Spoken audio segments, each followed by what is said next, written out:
প্রতিষ্ঠিত করতে ইমাম হোসাইন তিনি মক্কা মদিনা থেকে এসেছিলেন কুফাতে। আহারে ইমাম হোসাইন যদি যুদ্ধ করতে আসতেন তাহলে যুদ্ধের অনেক সরঞ্জাম সঙ্গে করে নিয়ে তিনি আসতেন। তার মনে এটা ছিল না ওরা আমাদের সাথে যুদ্ধ বিগ্রহ করবে, কিন্তু না না, ওরা যখন ইমাম পরিবার পরিজনদেরকে যখন ঘেরা করে রেখে দিল, হযরত ইমাম হোসাইন বারবার মীমাংসা করার জন্য প্রস্তাব দিয়েছিলেন। এই প্রস্তাব তিনি বলেছিলেন, শোনো এই উবাইদুল্লাহ বিন জিয়াদের সৈন্যরা, তোমরা শুনে রেখে দাও, জেনে রেখে দাও, আমি ইমাম হোসাইন তোমাদের জানিয়ে দিলাম আমি এখানে এসেছি। তোমাদের যদি অসুবিধা হয়, তোমাদের মধ্যে যদি বিভ্রান্ত হয়ে যায়, আমি ইমাম হোসাইন আমি যেখান থেকে এসেছি আমি সেইখানে চলে যাব। তাও যদি আমাকে না যেতে দেওয়া হয়, কোন একটা মুসলিম রাষ্ট্রে আমাকে পাঠিয়ে দেওয়া হোক, আমি সেখানে গিয়ে আমার নানা জানে সুন্নাত মোতাবেক কোরআনের মোতাবেক আমার জীবনটা অতিবাহিত করব। তাও যদি তোমরা না মেনে নাও, আমি হোসাইন তোমাদের জানিয়ে দিলাম আমার সাথে আর এজিদের সাথে মনোমিলন হয়ে আছে। না না, তোমরা আমাকে এখানে আটকে রেখো না, আমি ইমাম হোসাইন আমি যেতে চাই ওই এজিদের কাছে। আমরা দুইজন সামনাসামনি বসে আলোচনা করে মীমাংসা করে নেব। কিন্তু না না না, এজিদের সৈন্যরা ডেকে বলল, তোমাকে একা একা আমরা যেতে দেব না, তোমাকে আমরা বন্দী করে আসামি করে আমরা নিয়ে যাব। ইমাম হোসেন ডেকে বললে, না না না, আমি আসামি হয়ে যেতে চাই না, আমি স্বাধীন হয়ে আমি নিজে নিজে আমি এজিদের সামনে বসে আমরা আলোচনা করে মীমাংসা করে নেব। উবাইদুল্লাহ বিন জিয়াদের সৈন্যরা ডেকে বললে, না না না, আপনাকে এমন প্রস্তাব আপনি যে দিয়েছেন আমরা মানব না। যদি আপনি চান আপনাকে বন্দী করে আমরা নিয়ে যাব। ইমাম হোসেন বলল, না না, আমি কোনো অন্যায় করিনি, আমি আসামি হলাম কি করে? আমি আসামি বেশে এজিদের সামনে আমি যাব না। এরাই আমার দাওয়াত করে এনেছে আর এরাই আমাকে আটকাচ্ছে। ওরা কুফার মানুষেরা প্রথমত এদের মস্তিষ্ক ঠিক ছিল কেমন, যে বর্তমান সময়ে এজিদের খেলাফাতিতে আমরা যে জীবন যাপন করতেছি খুব কষ্টের মধ্যে, তো এই সময়ে যদি ইমাম হোসেনকে আনা যেত আমাদের ভিতরে শান্তি আসত। ওরা একটা না, দুটো না, চারটে না, পাঁচটা না, শত শত চিঠি ইমাম হোসেনের কাছে পাঠিয়েছিল। বিরাট ইতিহাস। ইমাম হোসেন রাদিয়াল্লাহু তাআলা আনহু প্রথমত আসার ইচ্ছাই ছিল না, কিন্তু বারবার যখন চিঠি দিয়েছিল তিনি চিন্তা করেছিলেন হতে পারে এর আগে কুফার মানুষেরা বদমাইশ ছিল, খারাপ ছিল, মুনাফিক ছিল, এখন তো ভালো হয়ে যেতে পারে। তা যায় তো ওদের কথায় সাড়া দিয়ে তিনি আসছিলেন নানাজানের গণতন্ত্র প্রতিষ্ঠিত করতে। অনেকে ভাববে যে এজিদ কি করে খলিফা হবে। ভাইরা আমার, এজিদের পিতার নাম ছিল আমিরে মুআবিয়া রাদিয়াল্লাহু তাআলা আনহু। তিনি একজন বিশ্ব নবীর সাহাবী। তিনি চাননি যে আমার ছেলে এজিদ খলিফা হোক, তিনি চান। কিভাবে খলিফা হলো? এজিদের কূটনৈতিক ব্যারেন ছিল, ও জানতো বর্তমান সময়ে নবীর পরিবারের ভিতরে একজনই বেঁচে আছে, হোসাইন। তো হোসাইন দুনিয়ায় আছে, আর এই সময়ে আমার আব্বাজানের পরে যদি খলিফা হয় তা হোসাইনই হবে। তো উনি লোক ফিট করলেন যে দেখো তোমরা আমার আব্বাজানের কাছে যাবে, গিয়ে চাপ দেবে, গিয়ে বলবে হুজুর আমরা দেখছি এর আগে জঙ্গে জামাল, জঙ্গে সিফিন যুদ্ধ হয়েছে, মুসলমানদের ভিতরে বিশাল যুদ্ধ বিগ্রহ হয়েছে।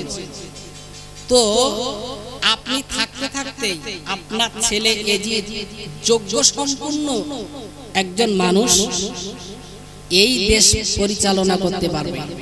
তো আপনি থাকতে থাকতে এজিদকে খলিফা বানাই যান। এজিদ বলে ফিট করেছিল যে তোমরা গিয়ে চাপ দেবে। আপনি হযরত আমিরে মুআবিয়া রাদিয়াল্লাহু তাআলা আনহু তিনি না চাইতেও তানার উপরে এমনকি প্রাণ নাশেরও চেষ্টা করেছিল, বাধ্যতামূলক তিনি এজিদকে খলিফা বানালেন, কিন্তু তানার ইচ্ছা ছিল না, বলো জোর। আর পূর্বের ঘটনাগুলো বারবার স্মরণ করিয়ে দিয়েছিল যে আপনি থাকতে যদি মুসলমানদের ভিতরে এমন ভয়াবহ যুদ্ধ বিগ্রহ হয় আর আপনি চলে যাওয়ার পরে তাহলে কি হবে? তার চাইতে আপনি থাকতে থাকতেই আপনার যোগ্য ছেলে এজিদকে খলিফা বানান।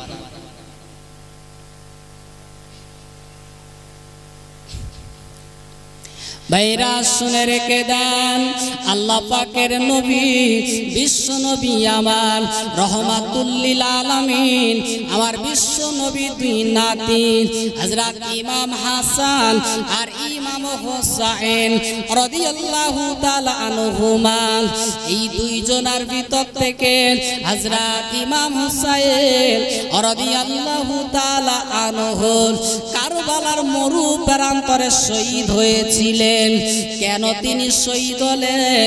ইমাম হোসাইন তিনি এটাই চিন্তা করে নিয়েছিলেন দেশের মানুষেরা তারা যাকে চাইবে তাকে খলিফা বানাবে, কিন্তু না না, এজিদ কি করে খলিফা হলো?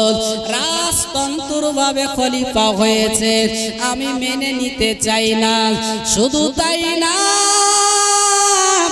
হযরত ইমাম হোসেন চিন্তা করেছিলেন এজিদের ভিতরে অনেক কিছু ছিল ইসলামিক বিরোধী কাজ, তাই তিনি মেনে নিতে পারেননি।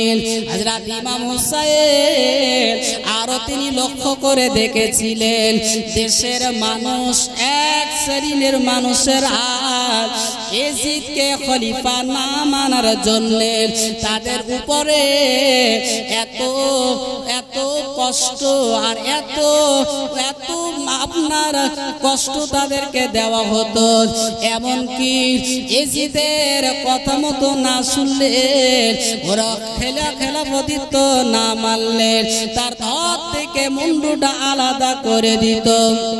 দেশে এমন করে অশান্তির ভিতরে মানুষ বসবাস করছিল।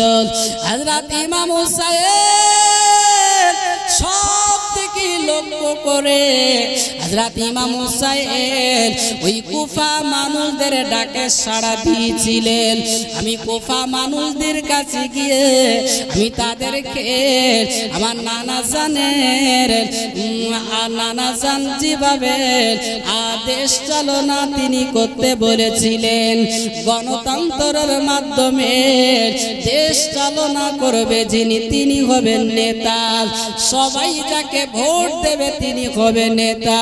হযরত ইমাম হুসাইন রাদিয়াল্লাহু তাআলা আনহু এই জন্য কারবালার মাঠে হাজির হয়ে গিয়েছেন। তারা ওবাইদুল্লাহ বিন জিয়াদের সৈন্যরা ইমাম হুসাইনকে ঘেরা করে রেখেছেন। এশার নামাজ আদায় যখন হয়ে গেল, এবারে ইমাম হুসাইন ডেকে বললেন, ভাইরা আমি যে তোমাদের তিনটে প্রস্তাব দিলাম, হয় আমাকে এজিদের কাছে যেতে দেওয়া হোক, না হয় মুসলিম রাষ্ট্রে আমাকে পাঠিয়ে দেওয়া হোক, না হয় মক্কা মদিনা থেকে আমি এসেছি আমি সেখানেই যেতে চাই। এই তিনটির ভিতর থেকে কোনো একটা প্রস্তাব তোমরা মেনে নাও। তিনটে প্রস্তাবের ভিতরে একটাও মানেনি। কি হলো? সংবাদ এসে গেল যে আমরা ইমাম হোসেনকে নিয়ে যাব, তবে জ্যান্ত অবস্থায় নাই, ইমাম হোসেনকে মেরে তারপরে এখান থেকে আমরা নিয়ে যাব, অর্থাৎ আমরা রক্ত বুকে মাখতে চাই। যখন সংবাদ চলে আসলো, হযরত ইমাম হুসাইন রাদিয়াল্লাহু তাআলা আনহু ঝরঝর করে ক্রন্দন করতে শুরু করলেন। 10ই মুহররম আগের রাত হযরত ইমাম হুসাইন সারা রাত ধরে ধরে আল্লাহর ইবাদত করতে শুরু করলেন। ভাইরা শুনে রেখে দেন, 10ই মুহররমের রাত অত্যন্ত গুরুত্বপূর্ণ রাত। এই রাতে আল্লাহ পাকের নবী, বিশ্ব নবী, তিনি ইবাদত করেছেন। সাহাবায়ে কেরামরা তারা ইবাদত বান্দিগি করে রাতটা অতিবাহিত করেছেন। হযরত ইমাম হুসাইন 10ই মুহররম আশুরার রাতে তিনি সারা রাত ধরে ধরে নফল নামাজ পড়লেন। সারা রাত আল্লাহ পাকের জিকির আজকার করতে লাগলেন। রাতে নফল ইবাদত তিনি করতে লাগলেন। হযরত ইমাম হুসাইন রাদিয়াল্লাহু তাআলা আনহু সারা রাত ইবাদত বান্দিগি করে রাত অতিবাহিত করে দিলেন। ও ছেলেরা, ও যুবক জলেরা, ও মা বোনেরা, শুনে রেখে দেন, ইমাম হুসাইনের জীবনের শেষ রাত আশুরার রাত, ইমাম হুসাইনের শেষ রাত। হযরত ইমাম হুসাইন সারা রাত ইবাদত করলেন। ইবাদত করার পরে ফজরের রক্ত বয়ে গেল, ফজরের আযান দেওয়া হলো। ইমাম হুসাইন জীবনের শেষ ফজরের নামাজ আদায় করলেন। নামাজ আদায় করে হাত দুটি তুলে আল্লাহ পাকের দরবারে কাঁদে, মাবুদ ওরা আমাকে চিনল না, ওরা আমার কথা বিশ্বাস করলো না। হে আল্লাহ, আমার ক্ষমা করে দাও, মাফ করে দাও। আজকের আমি দেখতে পাই আমার সামনে পিছনে ডাইনে বামে আজকের ওবাইদুল্লাহ বিন জিয়াদের সৈন্যরা লাঙ্গা তরোয়ালি নিয়ে তারা দাঁড়িয়ে রয়েছে। আমি ইমাম হুসাইন, আমার রক্ত তারা খাই মাখবে। হে মাবুদ গো, আমার ক্ষমা করে দাও, মাফ করে দাও। আমি জীবনে যত অন্যায় করেছি আমার মাফ করে দাও, আল্লাহ আমার ক্ষমা করে দাও। এই বলে কাঁদে, চোখের পানি ফেলায়। ইমাম হুসাইনের হাত দুটি যখন আল্লাহর দরবারে তুলে কাঁদছিলেন, ওনার আহালে বরগুরা সবাই ছুটে ছুটে এসে ইমাম হুসাইনের সঙ্গে হাত তুলেছে। সবাই আমিন আমিন আমিন আমিন করে, আর ইমাম হুসাইন কেঁদে কেঁদে জারাজার হয়ে যায়।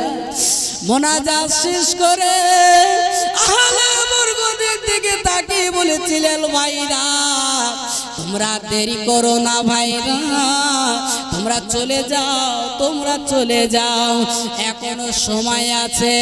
আমাকে রেখে যদি তোমরা চলে যাও, কেউ তোমাদেরকে আটকাবে না, কেউ তোমাদেরকে মারবে না। আমাকে ওরা মারবে, আমাকে টার্গেট করেছে, তোমরা আমাকে রেখে চলে যাও। এই বলার পরে ইমাম পরিবারের লোকজনেরা ওই দিন এত কাদা কেঁদেছিলেন, এত চোখের পানি ফেলেছিলেন, কারবালার মাটিটা যেন থরথর করে কেঁপেছিল।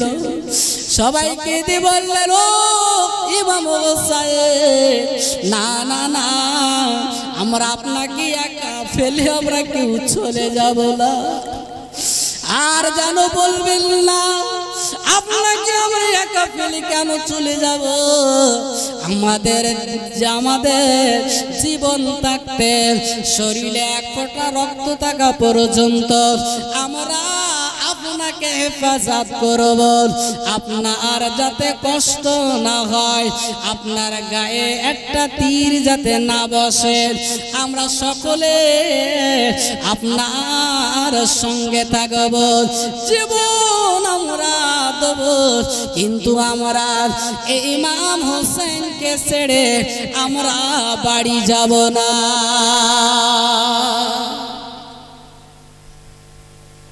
ইমাম হোসেন বারবার বুঝানোর পরেও কেউ চলে গেল না, কারণ নবীর পরিবারের আর কেউ বেঁচে নাই। হযরত ইমাম হোসেন তখনও এজিদের সৈন্যদের সামনে দাঁড়িয়ে হেঁটে হেঁটে ওদের সামনে দিয়ে যায় আর বলে, দেখো এখনো সময় আছে, মীমাংস আমাদের ভিতরে হোক, রক্তক্ষয়ী যুদ্ধ করতে চাই না। হযরত ইমাম হোসেন রাদিয়াল্লাহু তাআলা আনহু বলছিলেন, এবং একজন আরেকজন অপরের সাথে কি যেন কথাবার্তা বলছিলেন। ইমাম হোসেন একজনকে লক্ষ্য করে বললেন, হে অমুক, তুমি না আমার কাছে চিঠি লিখেছিলে, তুমি তো আমাকে এখানে দাওয়াত করেছিলেন কুফায় আসার জন্য, তুমি না? বলছেন না। ইমাম হোসেন ডাক দিলে, কে আছো? আমার প্যাকেট থেকে বা থলের থেকে, ব্যাগ থেকে চিঠিগুলো সব নিয়ে এসো। চিঠিগুলো একটা একটা করে দেখতে দেখতে সেই চিঠিটা বার হয়ে গেল। ইমাম হোসেন তার সামনে ধরে বলল, দেখো কি লেখা আছে, কি লিখেছিলে তুমি? তুমি লিখেছিলে, ও ইমাম হোসেন, তুমি কুফার মানুষদের কাছে আসুন, আপনাকে আমরা খলিফা বানাবো, আপনার কথা মতো আমরা চলবো, আপনি চলে আসেন, আমরা অনেক কষ্টের ভিতরে জীবন যাপন করছি। ওই ইমাম হোসেন, না না না, বর্তমান সময়ে আপনি হলেন উপযুক্ত মানুষ, আপনি হবেন খলিফা, আপনি চলে আসেন, আমি অমুক বলছি, আপনি কুফার মানুষদের কাছে চলে আসলে আপনাকে বরণ করে, আপনার হাতে হাত রেখে বায়াত গ্রহণ করে আমরা সকলে আপনাকে খলিফার আসনে বসাবো। ইমাম হোসেন ওই চিঠিখানা সামনে ধরে বললেন, তোমরা একবার চেয়ে দেখো, অমুক তুমি দেখো, তোমার সিগনেচার করা আছে, তোমার নাম সই করা আছে। ও দেখে মুখটা সরিয়ে বলল, না না, এটা আমার হাতের লেখা না, এ সই আমার সই না, এটা নকল সই, এ চিঠি আমি পাঠাইনি। ইমাম হোসেন বলছে, তোমার হাতের লেখা, তোমার সিগনেচার। বলছে না, এ আমার না, কারণ কুফার মানুষেরা ছিল মুনাফিক। কি ছিল? মুনাফিক। এরা হচ্ছে স্বার্থবাজ। যে সময় ইমাম হোসেনকে চেয়েছিল, ওরা বাস্তবে ইমাম হোসেনকে চেয়েছিল, কিন্তু ওদের উপরে যখন চাপ সৃষ্টি করলো, দেখো ইমাম হোসেনের পক্ষ নিলে তোমাদের জান যাবে, মাল যাবে, ধন সম্পদ সব চলে যাবে, অকালে জীবন দেবা, যদি দিতে চাও তাহলে ইমাম হোসেনের হয়ে কথা বলো। ওরা দেখলো এই অল্প বয়সে বা আমার এই বিরাট অট্টালিকা ঘর বাড়ি সব কিছু রেখে সকাল সকাল বিদায় নেবো, কেন? দরকার নেই। যেখানে আমার অর্থ, আমার টাকা পয়সা আসবে, যেখানে আমার ধন সম্পত্তি রক্ষা পাবে, আমার জাহান যেখানে বাঁচবে না, যার দলে গেলে কেন আমি ইমাম হোসেনের দলে যাব? তাই তারা রূপ পরিবর্তন করে সব এজিদের সৈন্যবাহিনী অর্থাৎ ওবাইদুল্লাহ বিন জিয়াদের লোকজনদের মাঝে চলে আসে। এই হচ্ছে মুনাফিক। মুনাফিক কেমন? একজনের কাছে ভালো হয়, আবার সেখান থেকে কিছু হলে আরেকজনের কাছে চলে যায়। সাত্তকবাজ ভাইরা আমার, হযরত ইমাম হুসাইন রাদিয়াল্লাহু তাআলা আনহু চিঠিটা দেখালেন, কিন্তু সে নাখোশ, সে বলল আমার চিঠি না। ভাইরা শুনে রেখে দেন, হযরত ইমাম হুসাইন রাদিয়াল্লাহু তাআলা আনহু কারবালার মরু প্রান্তরে তিনি বারবার লক্ষ্য করে বলেছিলেন, এ ওবাইদুল্লাহ বিন জিয়াদের সৈন্যরা, তোমরা একবার আমার দিকে চেয়ে দেখো, আমি হুসাইন, আমি যদি দুনিয়াতে চলে যাই, তোমরা দুনিয়ায় অনেক পাবে, আমার নামে নাম অনেক হোসেন তোমরা দুনিয়ায় পেয়ে যাবে, অনেক হোসেনকে তোমরা হাজির করাতে পারবে, কিন্তু প্রকৃত নবীর নাতি ইমাম হোসেনকে আর তোমরা পাবে না। তোমরা শুনে রাখো, আমি ইমাম হোসেন, আমি হলাম নবীর পরিবারের শেষ সন্তান, আমি চলে যাবার পরে আর তোমরা আমাকে পাবে না।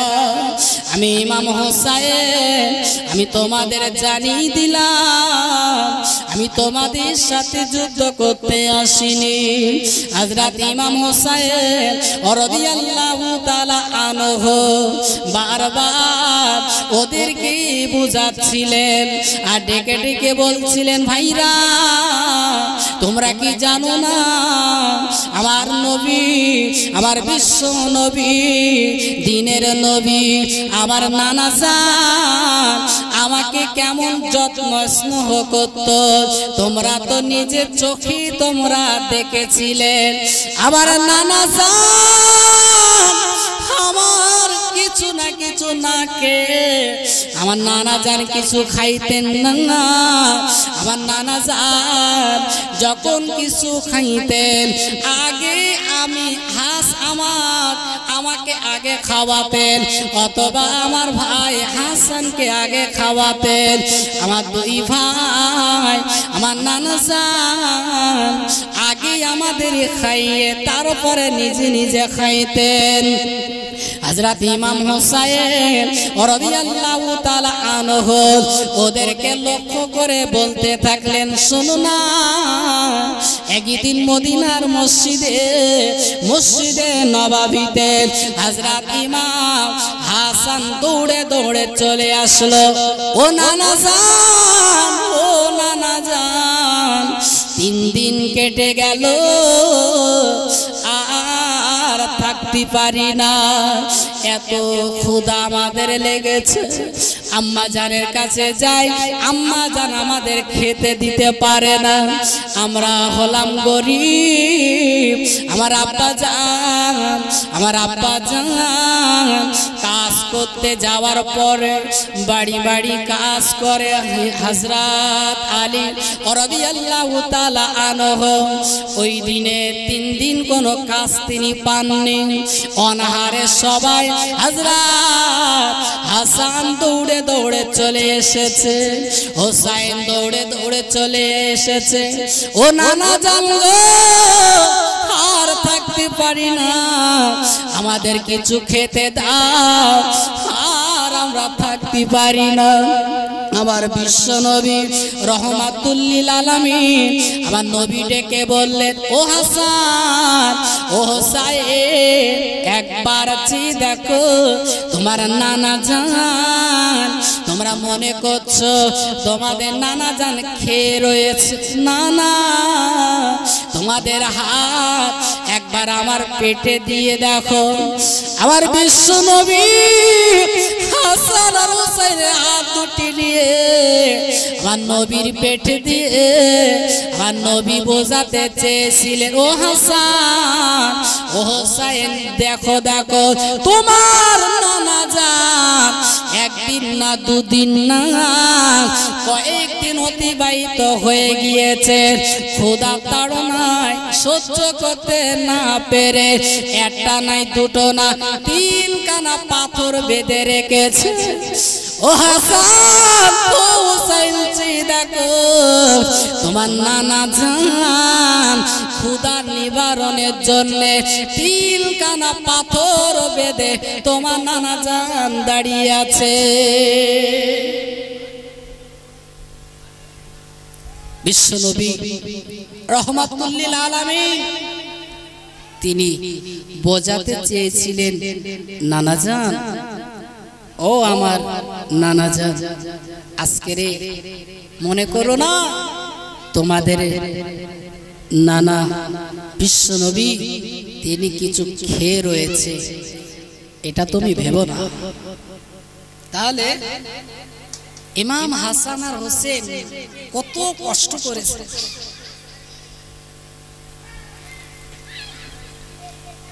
জীবনে কত কষ্ট করেছে, এক বেলা খাওয়া জুড়েছে তো অপর বেলা তারপরে সাজে ইমাম হোসেন খেতে পাননি, ইমাম হাসান খেতে পাননি, কত কষ্ট করেছে, কত মেহনত করেছে। আমার বিশ্ব নবীর নাতি ইমাম হাসান আর ইমাম হোসেন নানা জানের জোরে ধরেছে, নানা জান, ও নানা জান, ও নানা জান গো, তুমি না খেয়ে থাকতে পারবে, কিন্তু তোমার নাতি হাসান হোসেন এরা শিশু, এরা ছোট, এরা কি করে থাকবে বলো। আমার বিশ্ব নবী হাসান হোসেনের চোখের পানি মুছিয়ে দেয় আর ডেকে বললেন, হাসান কেঁদো না, ও হোসেন কেঁদো না।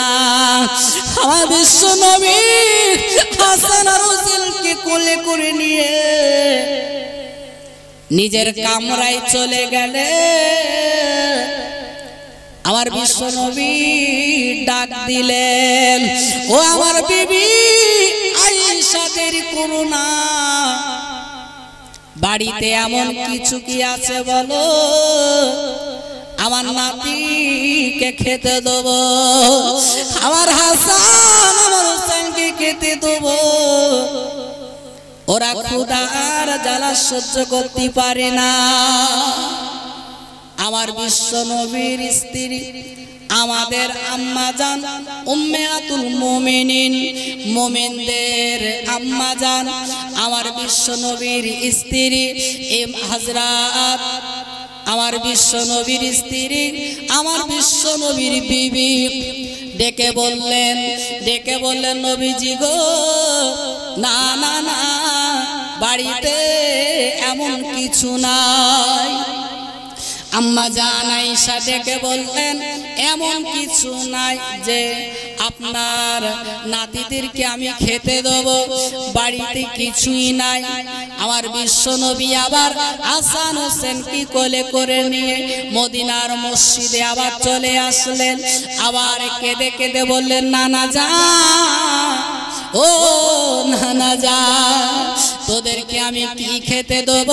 না না না না, কিছুই খেতে দিতে পারলাম না।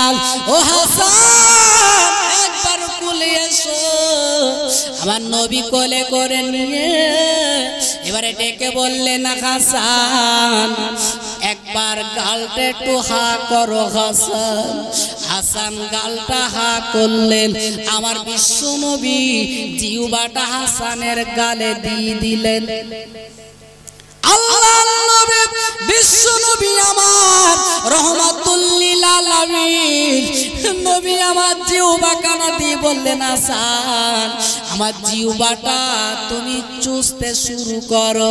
জিভ চুষলে কি আসে? লালা আসে। আমার নবী ডেকে বলেন, হাসান আমার গালে লালাটা তুমি পান করে না। গালের এই লালা হযরত ইমাম হাসান চুচে চুচে খাচ্ছে। আচ্ছা, এটা খেলে কি ক্ষুধা নিবারণ হয়? হযরত ইমাম হাসান যখন বিশ্ব নবীর গালের লালাটা চুচে চুচে খেতে থাকলেন, একটা সময় ডেকে বলেন, নানা জান, ও নানা জান, এবারে আমাকে নামিয়ে দাও নানা জান। আমার যা ক্ষুধা ছিল, আল্লাহ রব্বুল আলামিন আপনার গালের লালা আমার পেটে যাবার পরে আল্লাহ পাক আমার ক্ষুধা নিবারণ করে দিয়েছে। যে নবীর গালে লালা হাসানের শরীরে আছে, সেই হাসান দুনিয়াতে চলে গেল বিষ পান, চক্রান্ত করে বিষ পান করেছিল ইমাম হাসানকে। আল্লাহর নবীর দহিত্র ইমাম হাসান আমার বিশ্ব নবী, দিনের নবী আমার রহমাতুল লিল আলামিন আমার নবীর কোলের থেকে যখন নেমে গেলে, হোসাইন হাসান হলো বড়, হোসাইন হলো ছোট, দৌড়ে চলে আসলেন।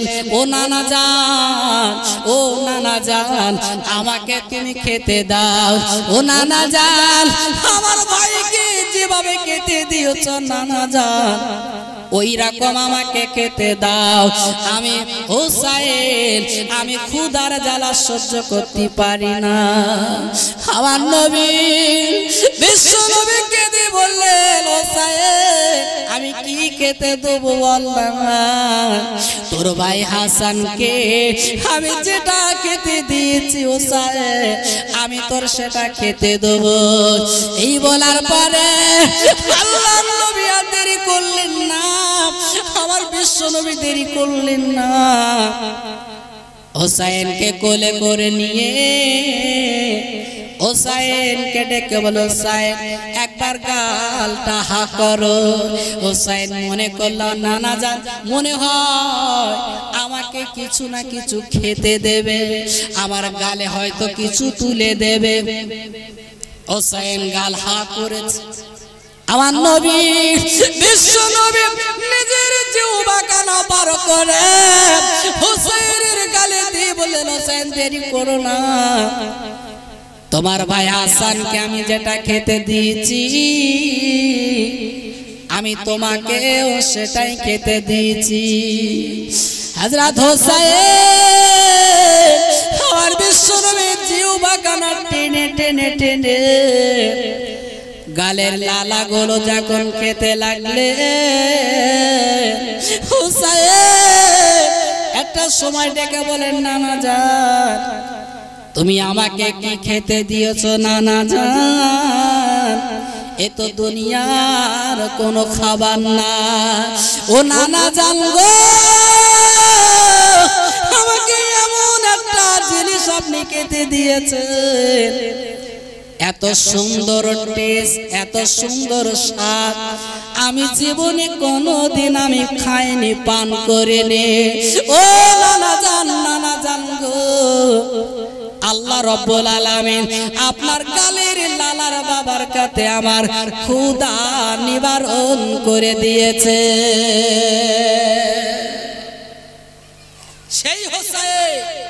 ডেকে বলছে যে নবীর জিহ্বা টেনে লালা পান করে ক্ষুধা নিবারণ করেছিলাম, সেই নানা যদি আজ বেঁচে থাকতো এইরকম কাজ কি তোমরা করতে পারতে? যে নবীর গালের লালা আমার শরীরে আছে। তোমরা জানো না আমি ইমাম হোসেন জ্বালিয়ে দিলাম আমার নানা জানে ইন্তেকালের পরে। আমার নানা জানে সাহাবীরা তারা মদিনার মসজিদে আসতো, তারা এসে আমাকে জড়ায়ে ধরতো, আমার গালে চুমা দিত। কারণ হলো আমার নানা জানদের সাহাবীদের মুখে আমি শুনেছি আমি হোসাইন অনেকটা আমার নানা জানের মতন দেখতে। মুখে সুরাতটা ইমাম হোসাইনের মুখে সুরাতের সাথে মিল ছিল। বিশ্ব নবীর মুখের আকৃতি, বিশ্ব নবীর মুখের আকৃতির সাথে ইমাম হোসাইনের মুখের আকৃতি অনেকটা মিল ছিল। তাই সাহাবীরা আমাকে পাজা করে ধরে আমাকে গালে চুমা দিত। সেই হোসাইন আমি। আজকেরে তোমরা আমাকে ঘেরাও করে রেখেছো, আজকেরে আমার রক্ত তোমরা গায়ে মাখবে। একটু চিন্তা করে দেখো আমি কে।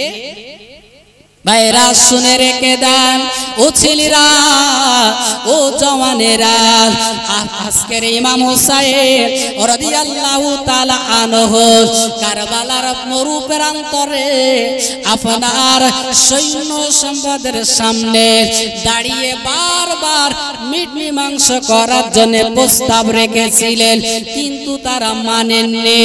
ও ছেলেরা ও ফুলবাড়ি যুবক জওয়ানেরা, ইমাম হোসাইন ন্যায়ের উপরে ছিলেন, সত্যের উপরে ছিলেন। তিনি মিথ্যার সাথে আপোষ করেননি। কারণ ইমাম হোসাইন তিনি বুঝেছিলেন, চিন্তা করেছিলেন আমি হোসাইন আজ হলেও আমার মরতে হবে, কাল হলেও আমার মরতে হবে, দুদিন পরেও হলো দুনিয়াতে আমার বিদায় নিতে হবে। তবে আমি ইমাম হোসাইন দুনিয়াতে চলে যাব। আমি কাপুরুষ হয়ে মরতে আমি রাজি না।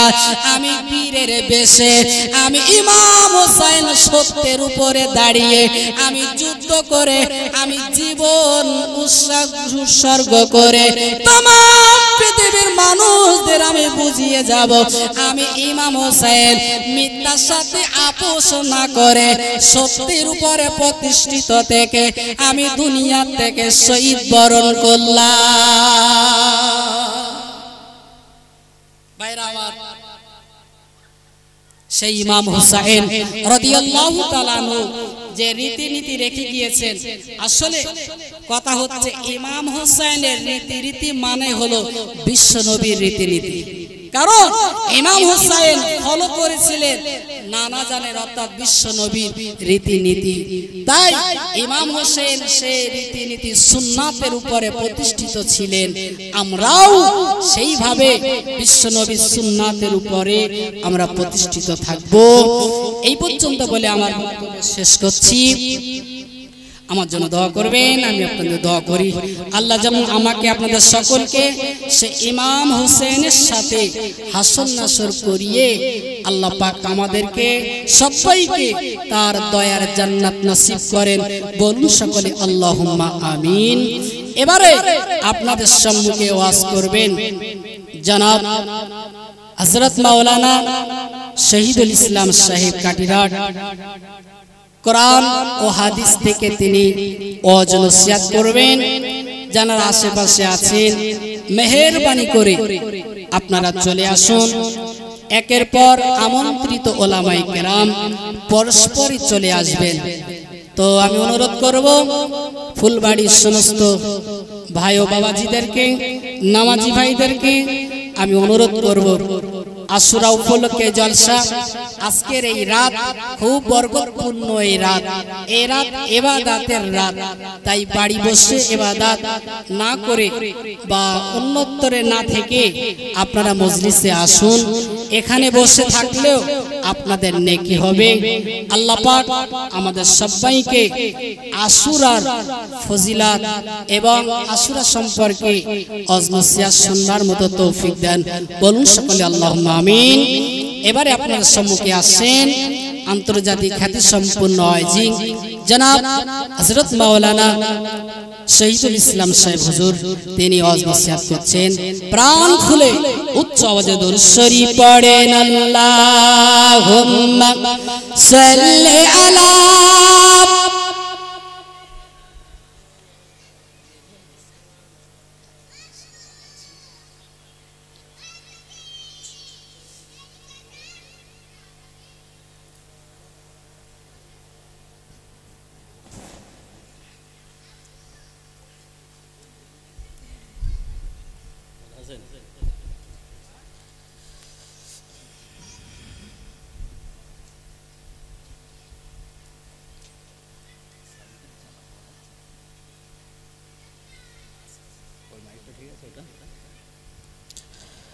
আসসালামু আলাইকুম ওয়া রাহমাতুল্লাহি ওয়া বারাকাতুহু।